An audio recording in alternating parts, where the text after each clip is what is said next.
ডিম জালে দিয়ে বড় একটা মাছ পরিষ্কার করতেছি। মাছটাকে একদম ধপধপে সাদা করে পরিষ্কার করব।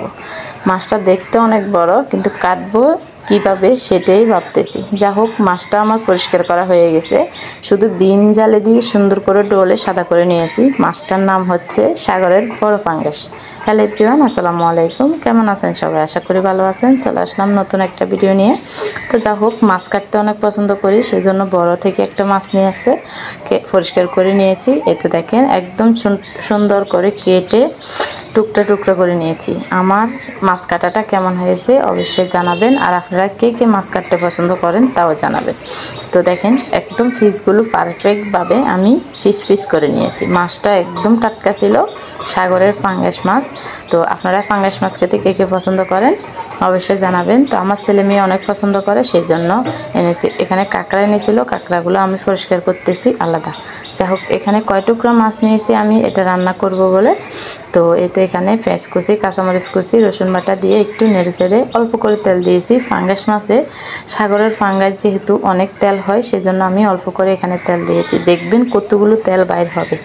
যাই হোক, এখানে হলুদের গুঁড়ো দিয়ে দিচ্ছি, তারপরে দিয়ে দেবো মরিচের গুঁড়ো, আর এখানে একটু জিরা বাটা দিতে হবে। জিরা বাটা, আদা, রসুন দিয়ে সুন্দর করে একটা মশলা করে নিচ্ছি আমি। তো এতে এখানে পরিমাণ মতো সব কিছু দিয়ে ভালো করে একটু নেড়ে চেড়ে পানি দিয়ে দেব।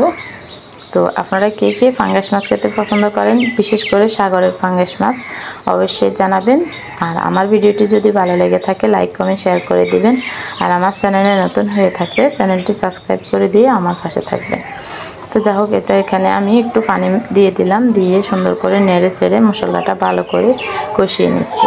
তো এখানে আমার টমেটো সস করাই ছিল, মানে টমেটো ব্লেন্ড করা ছিল ফ্রিজে। তো ওখান থেকে আমি কতটুকু টমেটো দিয়ে দিলাম, দিয়ে একটু ভালো করে নেড়ে চেড়ে নিচ্ছি। তো দেখবেন কালারটা কত সুন্দর চলে আসে টমেটো ব্লেন্ড করা দেওয়াতে। তো টমেটোগুলো একদম লাল ছিল, কালারটা দেখেন কত সুন্দর লাল।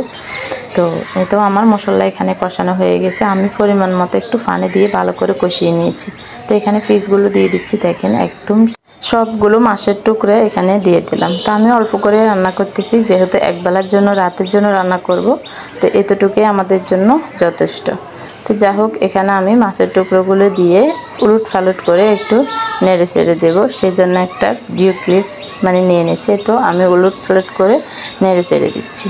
তো দেখেন এভাবে কাঁচা মাছ, সাগরের মাছ কাঁচা রান্না করলে অনেক মজা হয়। আপনারা জানি না কীভাবে পছন্দ করেন, তো আমার থেকে এরকমই ভালো লাগে, সেজন্য আমি এরকমই রান্না করি।